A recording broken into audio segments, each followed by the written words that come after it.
Olá, no vídeo de hoje eu vou falar sobre por que eu não gosto de festas de final de ano, Natal, Ano Novo e tal. Esse é um tema recorrente em consultório, especialmente nesse momento, ele não costuma acontecer ao longo do ano por questões óbvias, né? E aí eu resolvi contar um pouquinho da minha história. Esse é um vídeo bem desafiador para mim, porque eu fui revivendo, assim, voltando no tempo com as perguntas que os meus seguidores fizeram lá no Instagram, que toda segunda-feira eu coloco os temas. E aí me veio isso, porque eu comecei a ter essa demanda em consultório, que é o pessoal, pô, tá chegando festa de final de ano, e aí como é que eu faço? Ou vou ficar sozinho, vou ficar sozinha porque me desliguei da minha família, porque terminei um relacionamento, ou ainda não fiz isso, e como é que eu faço para estar com essas pessoas enquanto eu não posso sair por 1 milhão de motivos. E aí, falei, acho que é uma boa ideia poder falar sobre esse assunto. Esse assunto é bastante sensível para mim, porque eu sou essa pessoa, fui uma pessoa que não gostava, e eu tô assim muito reticente, vocês vão entender por quê, de festas de final de ano, assim, desde a minha infância. E aí não sabemos quem veio primeiro, o ovo ou a galinha. Eu realmente nasci não gostando, não é o lance para mim, ou em virtude de todas as experiências bastante desagradáveis que eu tive, eu passei a não gostar. Nunca vou responder essa pergunta, não é mesmo? Isso não importa. Vamos lá, se você não me conhece, meu nome é Thaís Tosati, eu sou psicoterapeuta, especialista no atendimento de adultos sobreviventes de relações tóxicas, famílias disfuncionais e da terapia breve do resgate da criança interior. Gente, não vou contar a história toda, que é uma história gigantesca, não tem porquê. Mas o que eu vou fazer? Eu vou responder as perguntas. E imagino que conforme eu for respondendo as perguntas, eu vou tendo algumas ideias, assim, algumas lembranças que talvez sejam importantes trazer aqui. E no final eu vou trazer algumas dicas de como fazer essa travessia da festa de final de ano. Seja você que não gosta porque está com pessoas que você não gostaria de estar, mas agora não é possível sair de onde você está, ou você já saiu das relações e tá, como é que o incômodo de passar sozinho, sozinha, não sei com quem passar, o que fazer nesse final de ano, tá bem? Então vamos lá. A primeira pergunta foi: suas festas de final de ano existia cobrança, tipo, Natal em família, tem que passar com pai e mãe? Então, vamos lá. Eu passei por 2 famílias ao longo da minha vida, né, que foi a família que eu nasci, depois eu fiquei com uma família temporária, que eram meus tios. Então, nessa época não dava para falar sobre obrigação, porque a gente está falando de 7 anos. Aliás, só dá para falar de obrigação. Claro, eu era obrigada a passar o Natal com essas famílias, mas eu não tive uma experiência da família margarina da TV, ou da média, sei lá, da minha bolha, né? Não sei. Que eu não acreditava em Papai Noel, eu não escrevia cartinha para Papai Noel, eu não era incentivada, não era conversada. Não era conversado sobre isso em casa. Escreve a cartinha, põe na meia. Não sabia nada disso. Nada. Né? E nessas 2 famílias, assim, o máximo que aconteceu é que na segunda família, porque como eu fui pequenininha, eu vi alguma coisa sobre, final de ano, vai vir gente aqui almoçar, presente. Mas, e eu não assistia TV, né? Eu à noite, assim, eu só assistia TV de dia, para assistir desenho e tal. E eu não vivia num lugar onde eu tinha acesso ao consumo, a shopping. Eu vivia num lugar muito interior, muito recolhido, era tipo um condomínio. que não tinha nem comércio, assim. Então, eu não tinha contato com essa coisa do consumo. Então, tinha essa coisa de Natal, presente, era um negócio meio confuso, assim. Enfim, o que eu lembro é que eu recebi um presente de uma pessoa que nem era da minha linha direta consanguínea, e era um galinho, um galo, galinho é ótimo, um galo que dava corda. E assim, só para vocês terem uma noção de como aquilo me afetou, eu tive esse bichinho até, sei lá, até uns 30 anos da minha vida eu tive, e eu fiquei muito impressionada de receber aquele presente, porque eu não lembrava de ninguém ter me presenteado. Essa coisa de final de ano. E eu fiquei tipo, nossa, aquilo mexeu com a minha criança. Tá? Então, assim, isso é só para contextualizar minimamente como é que era essa coisa de Natal.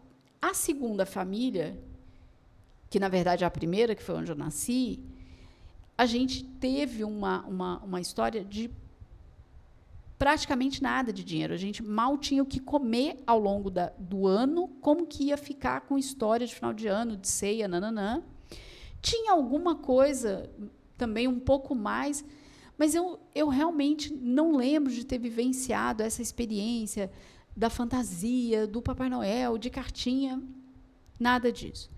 Então, nesse processo aí, até 7 anos, eu passava com essas pessoas, era uma coisa meio que eu não sabia o que era. E aí, pré-adolescência, adolescência, eu fiquei em casa, eu fiquei morando com a minha mãe até os 16 anos de idade, e aí lembro alguma coisa de ir, talvez, na casa dos amigos. De novo, não lembro assim, o que tinha sobre essa coisa de passar Natal junto, final de ano. Aí, quando eu saio de casa, já estava namorando com quem depois eu iria casar. Aquela típica história do sobrevivente de famílias disfuncionais. A família de origem ou as famílias não atendeu às necessidades dessa criança, desse adolescente, começou a namorar e encontrou a família. Ah, meu Deus, era tudo que eu sonhei, não é mesmo? E aí começa uma história de Natal. Aí eu começo a ter contato com essa história de comprar presente, de Papai Noel, de ir para shopping, de ter amigo oculto, ou amigo invisível. Cada lugar que eu morei tinha um nome diferente. E eu fazia, mas ao longo da minha vida, infância e adolescência, eu olhava para isso, e aí, ok, não fui obrigada a passar Natal com a minha mãe, o meu pai eu nem conheci.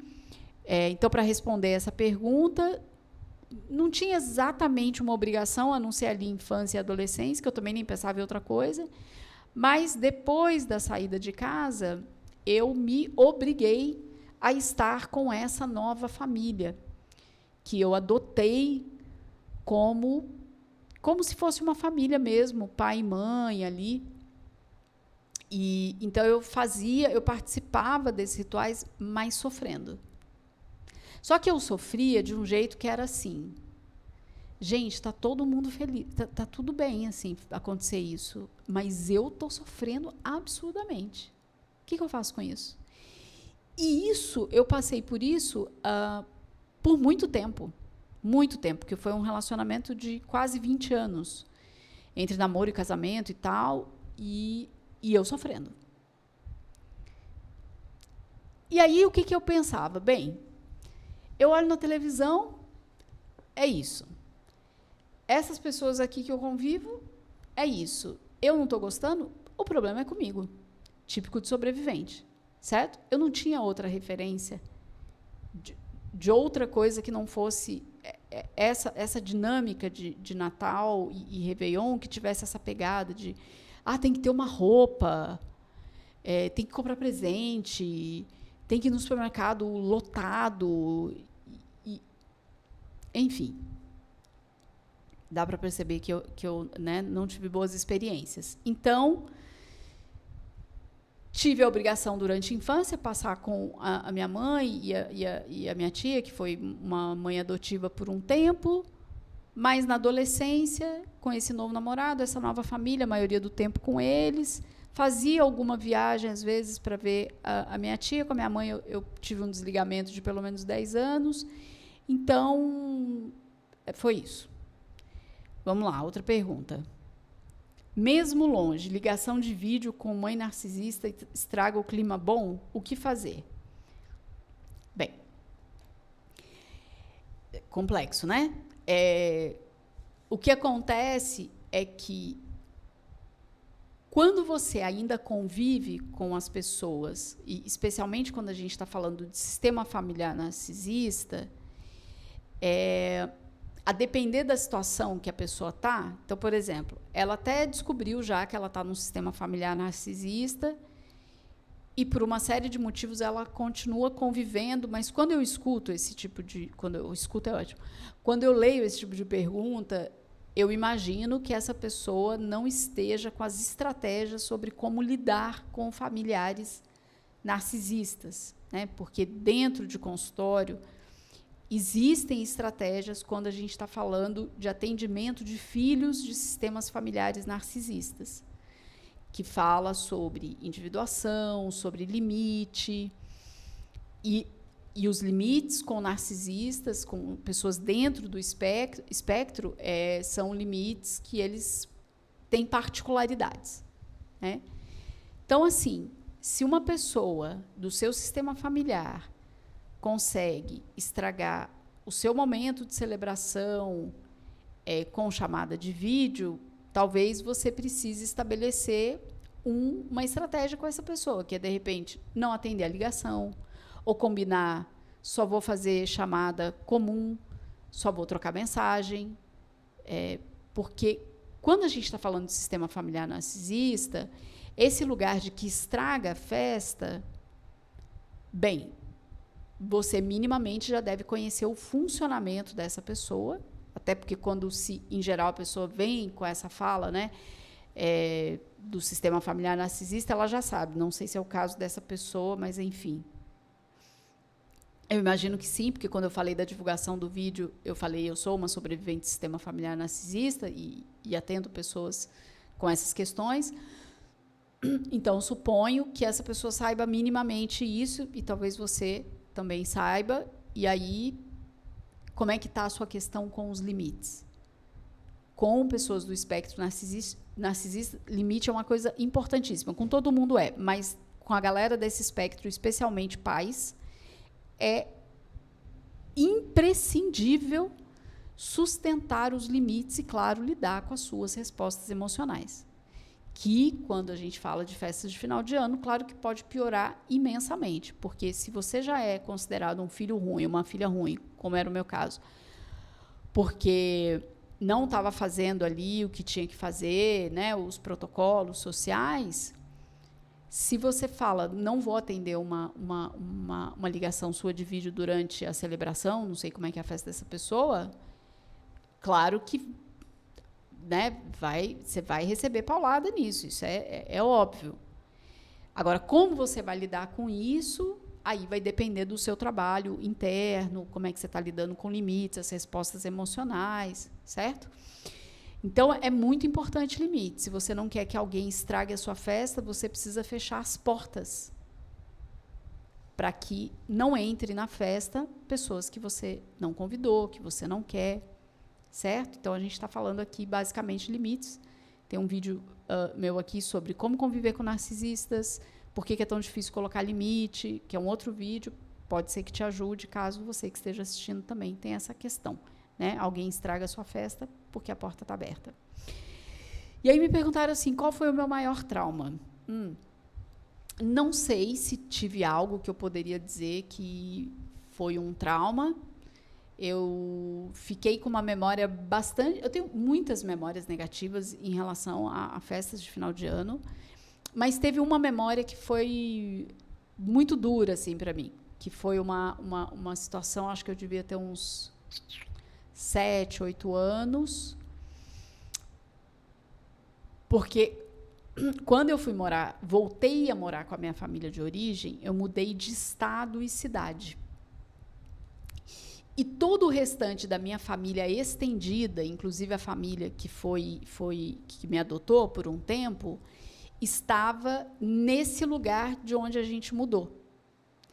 Então, o que aconteceu é que todo final de ano, por um tempo, viajávamos para passar festas de final de ano com a minha família estendida, nesse outro estado e cidade. E numa dessas viagens,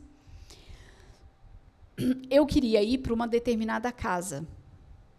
E a minha mãe disse, estamos indo. A gente vai passar o Natal nesta casa. Só que nós chegamos em outra. Eu tinha 7, 8 anos.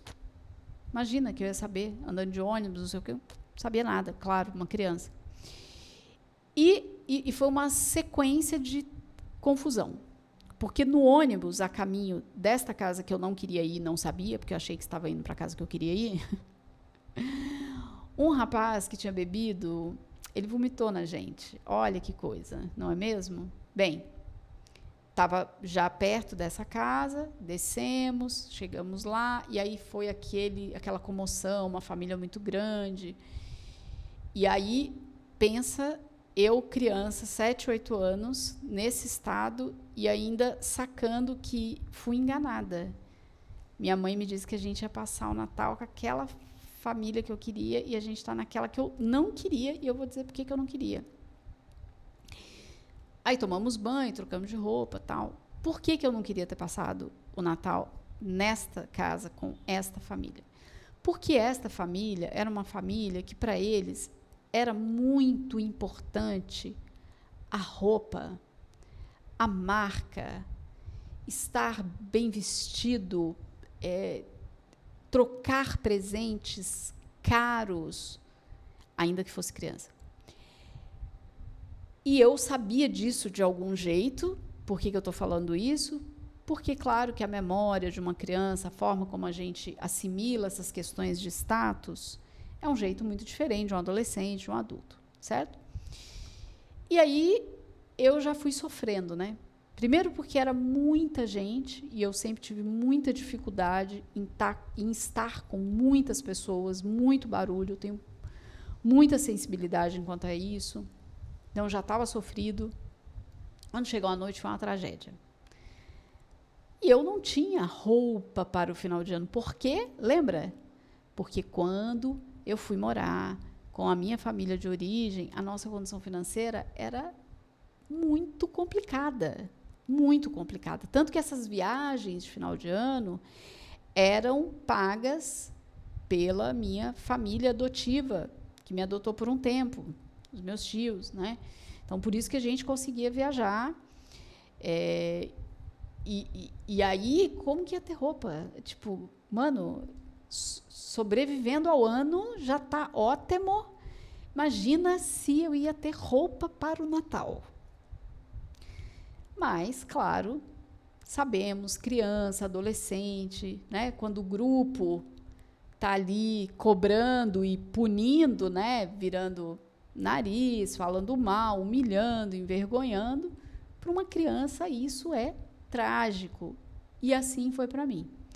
Foi trágico porque eu fui para uma casa que eu não queria ter ido, eu não gostava, não convivia com aquelas pessoas, ainda teve toda essa questão de não ter a roupa, de não ter o presente, foi muito desagradável. Então, isso é uma memória que eu tenho bem desagradável, que eu não considero um trauma. Agora, estudando trauma, entendo que não, mas foi um ato de negligência dessa pessoa que me enganou e me expôs naquela situação, porque eu não fui protegida, né? Não era só porque eu estava onde eu não queria estar, mas enquanto eu estava,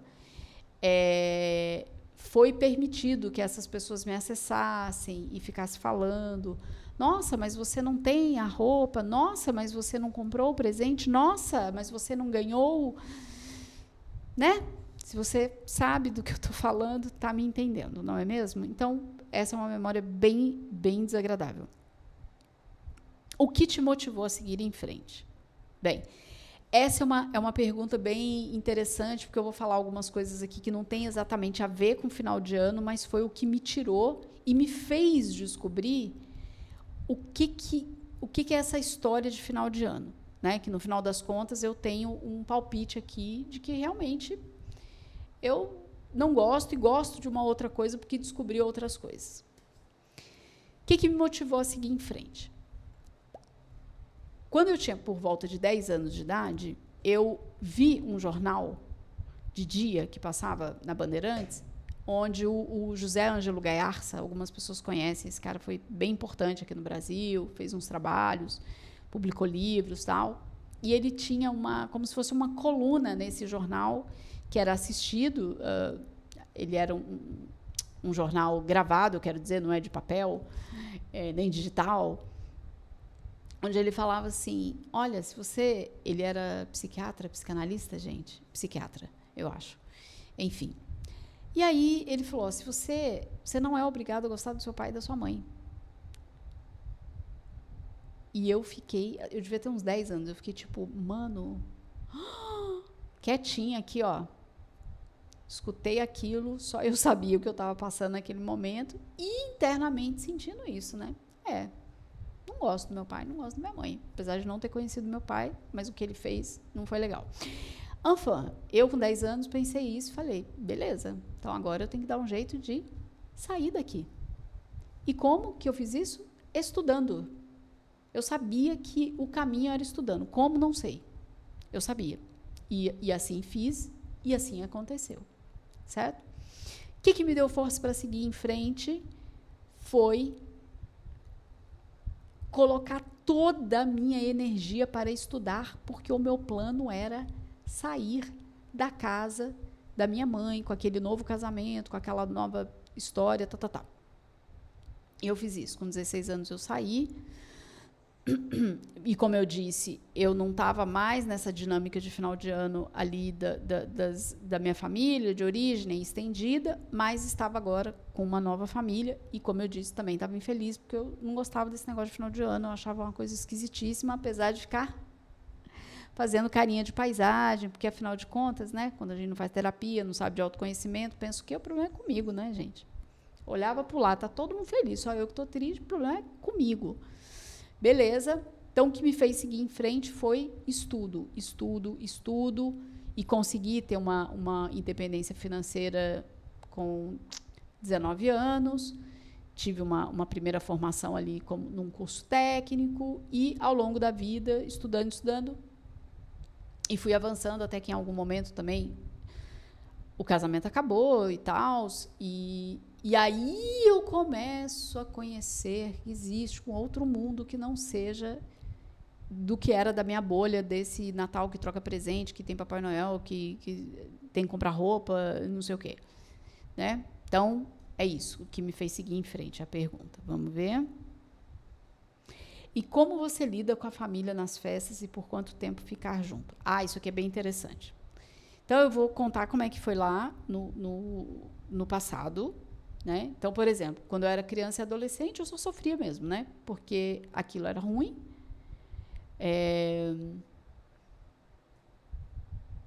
Eu só ficava triste, sofrendo, e também não podia chorar, não podia sofrer, né? Porque eu fui criança dourada até a infância. Então, eu era uma menina inteligente, boazinha, não reclamava, não queria incomodar. Então, estava ali sofrendo por dentro, mas por fora, né? Então, como eu lidava mal, eu implodia, né? Quando chega na adolescência, não foi muito diferente, não é mesmo? Porque o que eu disse? Que eu estava ali com uma nova família. No início, eu estava empolgada, parecia legal, mas depois eu fui vendo, não, gente, eu não gosto desse negócio, não. Isso aqui, para mim, não faz o menor sentido. E imagina, eu estudando, começando a entender um monte de dinâmica, né, de que esse negócio de Natal é um negócio inventado do comércio, se você gosta e tem as suas crenças religiosas, tenho o maior respeito. Mas o meu ponto de vista, ele já me falava sobre isso na minha adolescência e eu achava aquilo tudo muito estranho. Quando eu já jovem adulta, ainda casada, mas já tendo mais autonomia, já tendo meu próprio carro, tal, e indo visitar uma outra família nesse período de final de ano, porque eu continuava morando distante, e a pessoa que eu namorei e casei também, a família vivia em outro estado, em outra cidade, então todo final de ano acontecia o quê? Viagem. E aí, quando eu tive um pouco mais de autonomia, eu comecei a fugir. Sim, vou visitar a outra família. Aí eu ia. Também não era muito bom, mas era menos pior. Né? Então, como é que eu lidava? Eu fugia. Eu não ficava. Eu dava uma desculpa, inventava umas mentiras, enfim. E ia. Era ruim, continuava sendo ruim, era estranho, ninguém conversava com ninguém, ia dormir cedo, no dia seguinte tinha um almoço, mas aí a pessoa que recebeu umas visitas não gostava, era um clima ruim, muito ruim. E eu, né, ficava ali fazendo essa mediação do menos pior. Conforme o tempo foi passando, e aí eu já tinha me separado do casamento, começo a ter contato com a formação como terapeuta, e aí toda essa jornada de autoconhecimento, começo a saber que existe outras coisas possíveis em final de ano, retiros, não fazer nada se a pessoa quiser e está tudo bem. É engraçado, né? É muito louco. Enquanto não se sabe, né, para a bolha que eu vivo hoje, é tipo, ok, você não quer fazer nada, está tudo bem. Você é livre para fazer isso, né? Aí, o que eu fui fazendo? Eu comecei a entender que estar com a minha família estendida, porque a minha família de origem eu já me desliguei há muito tempo. Então, eu já não convivo há muito tempo, desde os 16 anos. Tive uma convivência ou outra, mas era uma coisa sempre muito distante. Mas, com outras pessoas da família que eu ainda consegui alguma convivência, eu fui entendendo que eu tinha que ficar pouco tempo. Se antes eu passava uma semana, eu começo a reduzir para 3 dias. Aí eu começo a reduzir para 1 dia. Aí eu começo a reduzir para horas. Porque eu não conseguia mais, depois de todo o trabalho de autoconhecimento e já fazendo terapia, eu comecei a fazer terapia com 26 anos de idade, 26. Então, eu já entendi assim, mano, não dá, porque claro que eu fiz aquela trajetória, né, de ficar tentando salvar as pessoas e dizer, olha que legal que eu descobri, olha isso, olha aquilo. E claro que as pessoas não queriam fazer, né, porque elas não me pediram, aquela história básica de codependente, né? E aí eu começo a entender que o que eu tinha que fazer para lidar, né, respondendo objetivamente a pergunta. Eu reduzi contato até que chegou ao contato zero. Então, eu tenho contato zero com muitas pessoas da minha família de origem e com muitas pessoas da minha família estendida. Eu tenho pouquíssimo contato com pessoas da minha família de origem estendida. Muito pouco, muito pouco. Então, é isso. Eu tive que, no meu caso, a opção foi reduzir contato. E foi gradual, e claro que eu passei por vários processos, não é que um dia eu estava convivendo né, isso que eu falei de ficar implodindo e no dia seguinte ou no ano seguinte eu consegui fazer contato zero. Não, isso é gradual, né? Claro, tem pessoas que podem fazer outro processo, mas no meu caso foi algo gradual. E aí, deixa eu contar um pouquinho como é que foi esse momento onde, de fato, acabou o contato com a família estendida, de origem, acabou o casamento, e eu começo a formação como terapeuta e descubro que existem outros jeitos de passar Natal.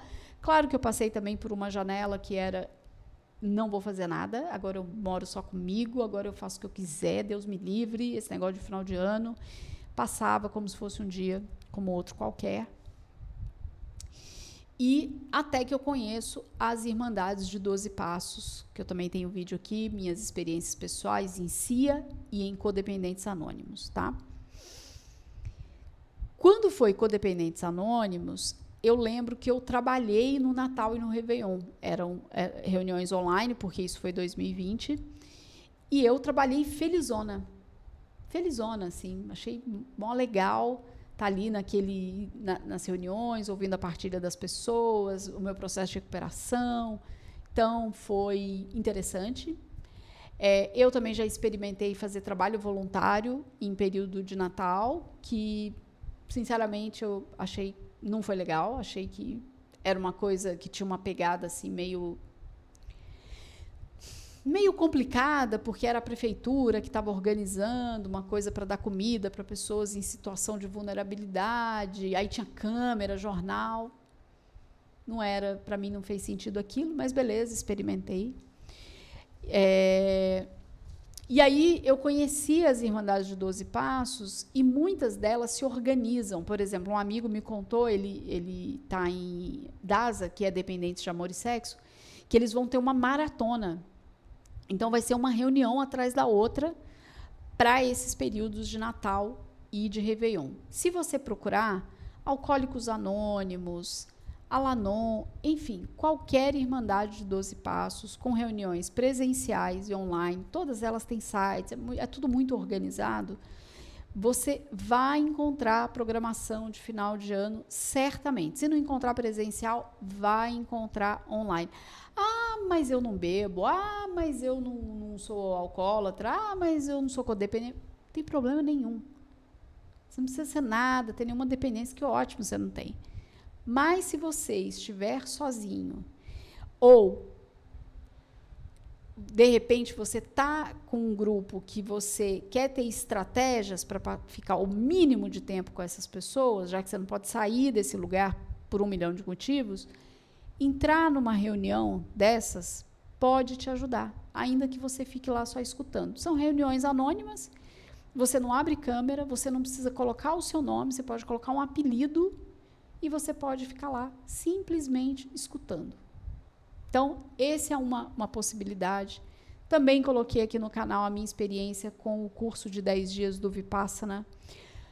Para algumas cidades, o Vipassana tem curso de 10 dias no período que vai pegar ou Natal ou Réveillon. Eu não achei ainda aqui no Brasil um que pegasse de Natal a Réveillon, que eu iria felizona, mas ainda não vi. Já vi fora do país, então se você fala uma outra língua, e mesmo que seja para falar o português, você consegue, em outros países, fazer o curso de 10 dias do Vipassana na sua língua materna, recebendo as instruções.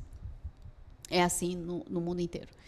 Então, você pode ficar de olho na programação, agora também em cima da hora, especialmente para mulheres, mas para homens ainda dá tempo, porque homem pode se inscrever até o dia anterior, porque a busca é pequena, mas para mulheres lota muito rápido, mas enfim, tenta, quem sabe. Então, se não der para fazer esse ano, faça no próximo, se organize para ficar atento ao calendário. É um curso de 10 dias, de uma técnica de meditação. Enfim, uma experiência que pode ser muito interessante, pode ser que você descubra, nossa, eu gosto mais disso aqui do que de passar Natal, Réveillon. Pode ser uma estratégia de fuga, vai te fazer bem, porque é uma proposta, veja aí o meu vídeo sobre a minha experiência com o Vipassana, que foram 2, vai te fazer bem, mal não vai fazer. Né? Então, às vezes, a situação que você está, se pelo menos você descobrir que existe um outro jeito de passar Natal e Réveillon, que não é esse jeito aí que você está passando, que você está sentindo muita infelicidade, existem outras formas de você fazer isso. E você pode ter estratégias, né? Tem algumas pessoas que, por exemplo, elas ficam brincando com as crianças para não ficar fazendo interação com os adultos, porque elas ainda não conseguem se desligar, não podem, por dependência financeira, enfim, tem uma infinidade de motivos. Mas o meu objetivo com esse vídeo era contar para você que existe sim outras opções. E que se você está sozinho, as Irmandades de 12 Passos pode ser um caminho. Ligar para o 188, que funciona 7 dias por semana, 24 horas por dia, através de chat e ligação. Eu estou fazendo essa cara porque eu sempre falo do 188 e eu vejo como aqui no Brasil, eu atendo clientes estrangeiros, as pessoas têm muita resistência em relação às Irmandades de 12 Passos, a ligar para o 188, a pedir ajuda. E aí tem um ponto. Enfim, então tem um 88 que você também pode pedir ajuda, caso você esteja sozinho ou se sentindo sozinho, especialmente nessas festas de final de ano, nesse momento, se você não tiver em nenhuma festa, enfim, como você estiver sentindo. Tem a programação das Irmandades de 12 Passos, tem a possibilidade de fazer o curso de 10 dias do Vipassana, ou mesmo alguns centros budistas, às vezes eles abrem para meditação na noite de Natal, na noite de Réveillon. Ah, mas eu não sou budista, eu não sei meditar. Vai ter a experiência. Não é por causa da coisa em si. Mas se você está precisando ir para outro lugar que não seja esse onde você está, e estar em convívio com outras pessoas, ainda que vocês não batam papo, pode ser que ir meditar num centro budista na virada para o Natal, na virada para o Réveillon, possa ser bom para você. Entende? Tem uma coisa muito legal em relação às Irmandades de 12 Passos, que é o quê? Por exemplo, eu não frequento mais as reuniões de 12 Passos, mas as pessoas que eu conheci nessas Irmandades, a gente continua em contato. Eu elegi, sei lá, umas 3, 4 pessoas, e elas fazem parte do meu sistema de apoio, onde eu faço partilhas do meu processo de recuperação, de como que eu estou em relação a alguma situação. Então, a gente faz, às vezes, ligação em tempo real, às vezes troca de áudio, e isso me ajuda bastante, e pode ser que te ajude também. Por isso que eu acho também que é tão importante conhecer grupos de apoio e poder fazer parte deles. Poder, pelo menos, se dar essa oportunidade. Porque você pode conhecer pessoas ali que a gente chama de co-amadrinhamento, que é quando a gente troca contato e pode trocar partilha, e tem essa possibilidade de ter apoio, ter com quem conversar. Fora que estar num grupo de apoio, onde as pessoas têm o mesmo propósito, ainda que elas não estejam conseguindo. Mas o fato de desejar, deixar de ser um codependente, deixar de ser um adicto em algum tipo de droga, em algum comportamento, já é em si uma companhia no momento que às vezes você pode estar super solitário, especialmente nessas festas de final de ano. Se não fizer nenhum sentido para você, esses rituais, pode ser que você olhe para tudo isso e sinta uma solidão imensa, fala, putz, eu não gosto disso, estou sozinho, o que eu faço? Pode ser um caminho, pode ser uma possibilidade, mas você precisa dar esse passo de conhecer grupos de apoio, de ligar para um 88, de poder conhecer, de repente, centro budista. Eu estou falando de centro budista porque essa é a minha experiência. De repente, você conhece um centro de Umbanda, de repente, você conhece uma igreja neopentecostal, não sei. Enfim, seja lá qual for, ou então um lugar que nem tenha religião, que essa não seja o mote, mas que vai fazer algum ritual, algum encontro que para você faça sentido, né? Então, por exemplo, no meu caso, eu não bebo bebida alcoólica, eu não uso nenhum tipo de droga. Para mim, não faz nenhum sentido celebrações que tenham esses itens. Não quero isso para minha vida. Já venho fazendo algumas celebrações no final de ano do meu jeito. Tem um vídeo maravilhoso da Jojo que eu vou deixar fixado aqui nos comentários, que é como ter rituais do seu jeito para que possa simbolizar. O que ela está dizendo nesse vídeo? Você poder olhar e falar, nossa, o meu Natal, o meu Réveillon de 2024 para 2025, eu fiz tal coisa, eu fiz um banho especial, eu fiz uma comida especial. Eu ritualizei do meu jeito. Eu consigo olhar para trás e dizer, nossa, eu tenho uma lembrança boa que eu construí do meu jeito. E sair desse looping de que ou eu estou tendo uma coisa que eu não queria estar fazendo, ou eu não fiz nada e passou sem memória. Se você se sentiu solitário e isso foi sofrido, teve uma memória. Putz, não fiz nada. Percebe? Enfim, um vídeo sem roteiro, meio bagunçado, mas espero que isso contribua de alguma forma para você poder abrir a sua mente sobre as possibilidades de vivenciar essa experiência de um encerramento de ano que faça sentido para você, que você possa sentir paz. Com religião, sem religião, com ritual, sem ritual, sozinho, acompanhado, mas que faça algum sentido aí para você, ainda que seja você experimentando paz. Muito obrigada e até o próximo vídeo.